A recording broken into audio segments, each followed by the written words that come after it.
not cut off in her iniquity. And that's the same thing we're going to see within the book of Revelations, the 18th chapter, as we build this picture up, because we're going to go back onto the book of Jeremiah, Revelations, the 17th chapter, find out what Babylon is, the judgment of Babylon, who rules Babylon, if I get to all of that, okay? And the moral things that's pertaining to Babylon, man, okay? Jeremiah 51:6, it says, "Fear ye out the midst of Babylon, and deliver every man his soul, that ye be not partakers of her iniquity. For this is the time of the Lord's vengeance, and he will render unto it a recompense." Now, if he was talking about ancient Babylon, when did the Lord come down in the chariot and just... No, man, that didn't happen yet.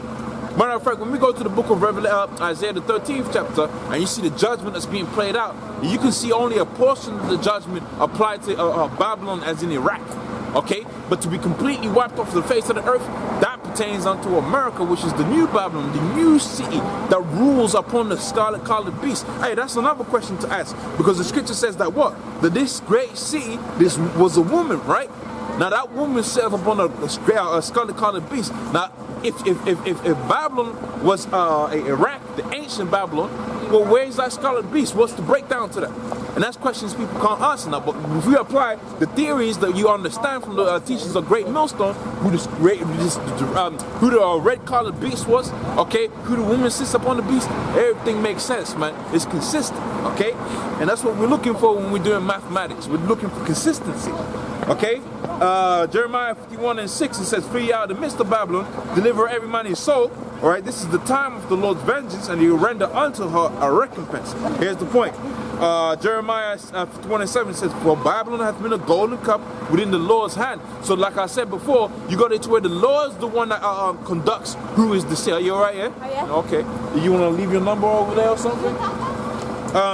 Jeremiah 51:7, it says, "The Lord, Babylon hath been a golden cup within the Lord's hand."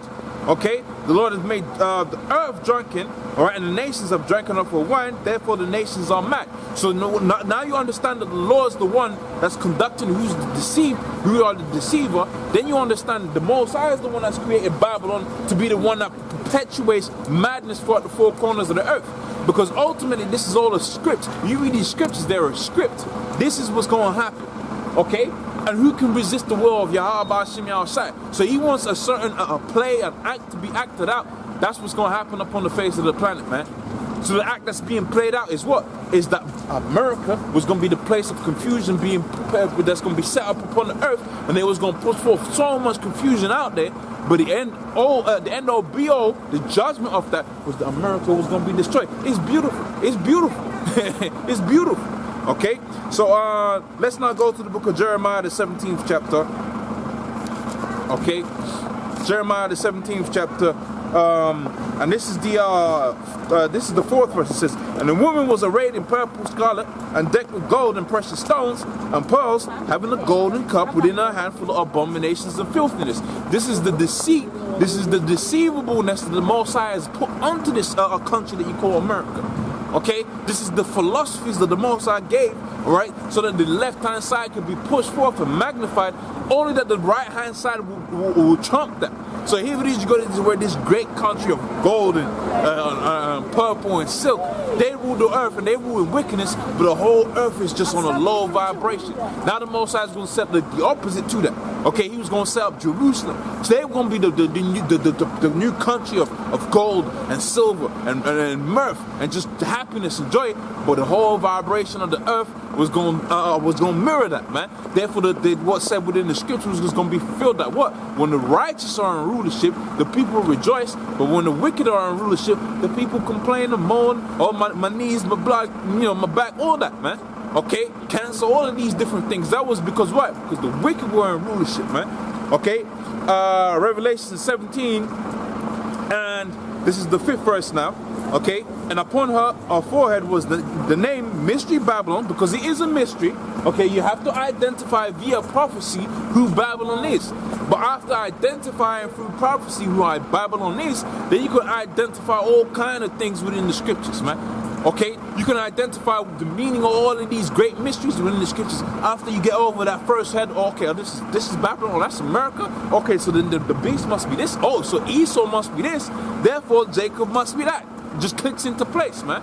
Okay, so and upon her head was written the mystery Babylon, the great mother of harlots, because all of them that whole doctrine, okay, right? You go to where dudes out there within the black community, they're complaining about how the black woman is a whore, okay, and you go to where Edomites within their community, they're complaining that Edomite women are whores. That stems off of Babylon. That's because this is the mother of harlots, man. That's where the idea comes from. But see, when you go to where they are into that whoredoms, then you can have what's known as sacred prostitution, which is what these women are really into, man. But that's a different story for a different day. Okay? Hey. Okay, the great mother of harlots upon the earth. And when you that number adds up to 666. Okay? Revelation 17 and 6, it says, and I saw the woman drunken with the blood. Okay, it says it within here. It says it within here, right? Revelation 17 and 6, it says, and I saw the woman drunken with the blood of the saints and with the blood of the martyrs of Yahushua. And when I saw, I wondered with great admiration. Okay, so let's go to the book of Deuteronomy, the 28th chapter, on the 68th verse, because you know the scripture says what it says, but you have to get the understanding of what it says, man. You have to dig deep and figure out what it's saying. So Deuteronomy, the 28th chapter and the 68th verse. Okay, so Deuteronomy 28 and 68, it says, and the Lord shall bring thee back into Egypt again with ships. By the way thereof I spoke unto thee, thou shalt see it no more, and they shall be sold unto your enemies, so born men and born women, and no man shall buy you. So where is the place where that has taken place? That's America. Okay, let's go to now the book of Revelations, the 11th chapter and the 8th verse. Is this going to tell me what I want? Okay, so and their dead body shall lie down in the great city, which is the great city again. Great, it keeps on saying that, city, great city. Okay, what is this city? Well, we just identified from the book of Deuteronomy, the 28th chapter, this great city was going to be the place where slavery by way of ships was going to take place. So that's a big clue there. Okay, this is another big clue. This is the book of Revelations, the 11th chapter and the 8th verse. It says, and their dead body shall lie down in the streets of the great city, which is spiritually Sodom, all right, and which is spiritually called Sodom in Egypt. Okay, so when you have to so you just read that. Okay, now you understood through the history that the the Israelites wasn't taken into Egypt by way of ships, and neither did they return into Egypt into captivity by way of ships. Okay, and you've just seen a precept where it says spiritually Sodom and spiritually Egypt. So you should be thinking in your head is, okay, so because that didn't happen within the history, is this speaking about a spiritual Egypt wherewith the Israelites was going to go into captivity again? And then you identify, well, hold on a minute, the actual land of Egypt wasn't called Egypt up until the time of the Greeks. So when this was written, okay, this was the land of Egypt was called Mount Zion. So they was going to go back into bondage, okay, into slavery, okay, with ships. So we should put all those things together. What do you have, man? Okay, you go into it, the Israelites were sold out there into captivity, into America, okay, by way of ships. Okay, everything links up. Okay, and he also says spiritually Sodom, and that also links up, because you go to where the sodomy is perpetuated from America for the most part, man. That's where that stems from. That's where the ideology of that comes from, man. That's where that's pushed heavy. Okay, the TV programs, man. I be watching Star Trek, and you go, that never happened on Star Trek, man. They didn't push that on Star Trek back in the day, but they got that idea coming out there now, man. Okay, you be watching some TV program about dancing and all this, that, and the third. You trying to chill out with your girl, and Esau's pushing that Sodom, man. Because this is the land of madness, and therefore the nations are mad. Okay, so let's carry on with the scriptures right here, and this is now the now we got the understanding of that. It says, and I saw the woman drunken with the blood of the saints. Why was she drunken with the blood of the saints? You got it to where you got Jakes being murdered on the streets out there. You got Jakes being slaughtered, okay, by way of lynching. Where did all the lynching happen, man? Okay, that happened out there within America. That's the blood of the saints, okay, staying in that land, okay? And the scripture says that what? Within the book of 2 Ezra, the 15th chapter, how the blood of the saints crieth unto Yahweh Shemi outside, man. They cry, the spirits of the saints complain continually, man. How did the Lord should take this place out, so that what? So that the Lord could establish a righteous rule upon the face of the planet. Okay, so back within the book of Revelations, the 17th chapter, and this is the 6th verse again. I'm gonna read it again. It says, "And I saw the woman drunken with the blood of the saints and with the blood of martyrs of Yahushua. And when I saw her, I wondered with great admiration." 7th verse. "And the angel said unto me, Wherefore didst thou marvel? I will tell thee the mystery of the great beast that carrieth her." Okay. With her the 7 nations and the 10 horns. So not only was he gonna get the not only was he gonna break down what the beast was the character, he's also gonna break down what this wound will represent. Okay, so let's go into the 9th verse. It says, "And here is the man, okay, which has wisdom. The 7 heads, right, and the seven heads are 7 mountains of which the woman sits upon." And that's a clue right there, because we know mountains in the scriptures represents countries. That's why when you have nations coming together to do what? To communicate between each other, they call it a summit. That's the top of the mountain. Mountains is the word that's used within the scriptures, okay, to describe governments, man. Okay, so these 7 heads, these are 7 governments, or 7 nations, or 7 countries to be more specific. Is it 7 countries? Okay, the Greeks, Britain, Germania Minor, Spanish, French. Okay, 7 provinces, so you can understand. Okay, and it says, on which the woman sitteth upon. Now, when you understand that, when we're going through all of these scriptures and all of these breakdowns to understand that Babylon is America. We did that. Okay, now you understand. Okay, Babylon is America. Okay, this is likened unto a woman sitting upon this 7 nations. And when you put that into perspective, that's what happens, man. You go into where America, okay, born of Britain, okay, controls Britain, France, and all of these different things, and anything politically or geopolitically on the table. Okay, so the 10th verse, it says, "And there are 7 kings, 5 have fallen," because you had all of these empires stand up, and you had the French rule and they had dominance for a while. You had the British rule and they had dominance for a while. You had the Germans rule and they had dominance for a while. Okay, and it says 5 have fallen, and 1 is, which is Britain. So is that right? 1 is, okay, and the other is not yet come, and he cometh, and he must continue a short space.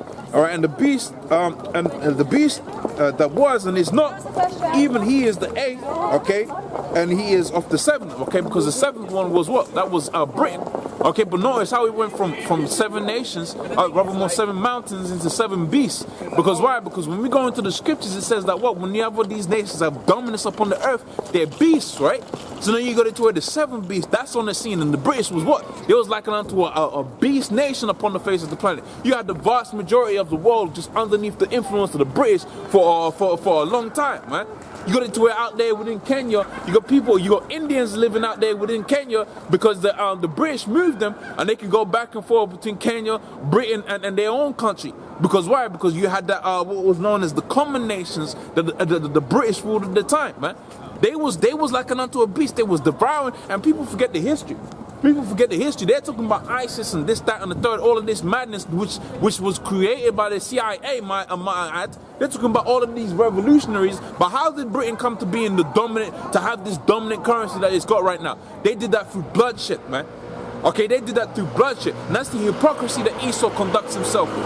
Okay, this dominance that America has, this dominance that the British has, the dominance that these 2 currencies have, came by way of killing other people. And people like to forget about that. They forget all about that. Okay, you forget how you have the so-called Commonwealth nations. Okay, because these were vassal states underneath the British government. You forget about that.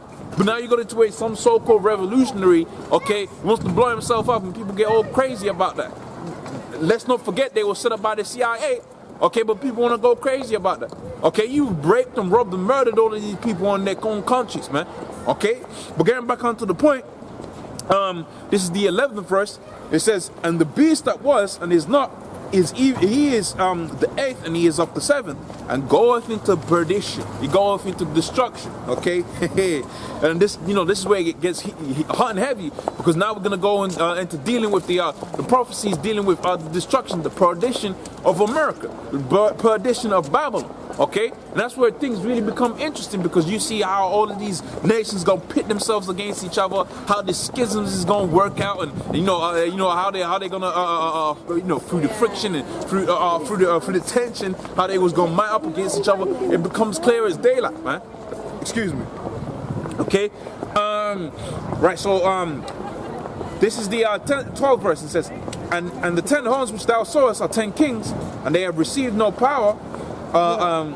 Yet, but they receive power with the beast one out, okay? Because the NATO nations have power off of what? Off of the dominance that America has. And they have all the benefits off of that, man. Okay. So let's carry on. So this 15th verse. 13th verse. It says, "These have one mind, and shall give their power and their strength unto the beast." So their military. That's why you go to where America is saying what? It's saying to the Germans, look, you're dragging your heels. That's what they're saying in political terms. Okay? But they're saying to the Germans, okay, they're supposed to be the next rulers of the world. Can you believe it? Okay? They're saying to the Germans, okay, look, you Germans, you're dragging your heels. You're gonna get involved into this thing, man. Okay? So they give their power unto the beast. Okay? And they shall make war with the Lamb. Who is the Lamb? The Negroes, Hispanics, Native Americans, the Israelites, scattered throughout the four corners of the earth. And if you notice, wherever you go underneath this beast system, those are the ones that are on the lowest, most impoverished scale of living standards. Now you got some well-to-doers out there, but the fact of the matter is, the vast majority of the Israelites, the Negroes, Hispanics, Native Americans, are destroyed as a nation. Okay? There is no black community. There is no Hispanic community, because the Most High did away with the black and Hispanic community, which was known as the Israelite community. The Lord did away with that so that we was going to be destroyed. But see, the Most High was going to save a remnant so that the whole nation would not be destroyed, and he was going to save that remnant, the elect of that remnant. Okay? It says, "These shall make war with the Lamb." You can read about that within the book of Revelations, the 12th chapter. Okay, and about the 12th verse. 12th verse? Okay, but in Revelations, the 12th chapter, really from the top, you can read about that. In fact, I might as well read it, okay, because it says it. Okay, Revelations 12:1, it says, "And there appeared a wonder," okay, a great wonder at that, right, in heaven, a woman clothed with the sun and the moon under her, and upon her 12 heads, upon her a crown of 12 stars, and she being with child, travailing in birth, pain to be delivered, right? And there appeared another wonder in the heaven, and behold, a great red dragon. And we was just reading about that. And that's the Greco-Roman Empire. And this is what we're living in right now, is the Greco-Roman Empire 2.0. Okay, this is the Greco-Roman Empire with an iPhone. Okay, it's the same thing. Matter of fact, when you go into a history, okay, and you see the parallels that you have between the Roman Empire, the decadence, okay, the pitting of the plebeians against the patricians, how you had one class that just thought they was just born to rule, okay, and how really they took that, and really how they set it up to where what? That when you had the Rome's inception came over what? You had the ancient Etruscans, okay, that's likened unto the Native Americans, okay. You had the ancient Etruscans, and they was taken out of power, and the Edomite Romans took that nation and they called it their own, man. That's why you got some people out there saying Esau is Japheth, because they don't understand history. They don't understand that Rome wasn't just established by Edomites. They just go up into that land, and I therefore declare this land Rome. Rome was already established, man. Okay, Rome was already was a flourishing government and rule. And then you had it to where, just like you got now, they went up into America and stole the land from who? From the Native Americans. You had the same thing happen then. It's the same thing, man. But except this time it's dealing with Israelites. The Etruscans are what? Are Japhetic. Okay? So it says, "And there appeared a great red dragon, having 7 heads and 10 horns, and seven crowns upon his head." The same thing is being talked about within the book of Revelation, the 17th chapter, man. Okay, all right, and the stars of heaven, and did cast. Sorry, let me read that down. "And his tail drew the third part of the stars of heaven, and did cast them down into the earth." Okay, I believe that's talking about how they had Jerusalem in captivity, in as a vassal state. But I forget the exact understanding of that off the top of my head. But I'm pretty sure it's that. "And the dragon stood before the woman, which was ready to be delivered." That's when the Lord was born, right? And for to devour her child as soon as she was born. and she brought forth a man child, the Lord, and he was to rule in all the nations with a rod of iron, and her woman was caught up into the clouds. So that's talking about Yahushua. Okay. And the woman fled into the wilderness, so we fled out there into the four corners of the earth, okay, fleeing Roman persecution under Titus Vespasian. I believe that's the full title of his name, okay, where she had a place prepared unto her of the Most High, that she should feed, she should feed her there 1,002 days, okay. So pretty much that's all I wanted from that. Back within the book of Revelations, the 17th chapter now. Back within the book of Revelations, the 17th chapter, and this is the 14th verse. It says, and these shall make war with the Lamb. So that's what we was reading out about right there within the book of Revelations, the 12th chapter. And that's going back onto the Greco-Roman Empire. So when you had the Greco-Roman Empire, there was what? There was warring against Now you got the Roman Empire 2.0 with the iPhone, and they're doing what? They're warring against the same house, man. Okay, so when you go to the book of Obadiah, what does it say? Because of that violence that you had against thy brother Jacob, all of these things was going to come upon the house of Esau. And to the end that what? It was going to be completely wiped off of the face of the earth, man. The eye also which saw him shall see him no more, as the scripture said. Okay? So, this is the book of Revelations 17, and this is the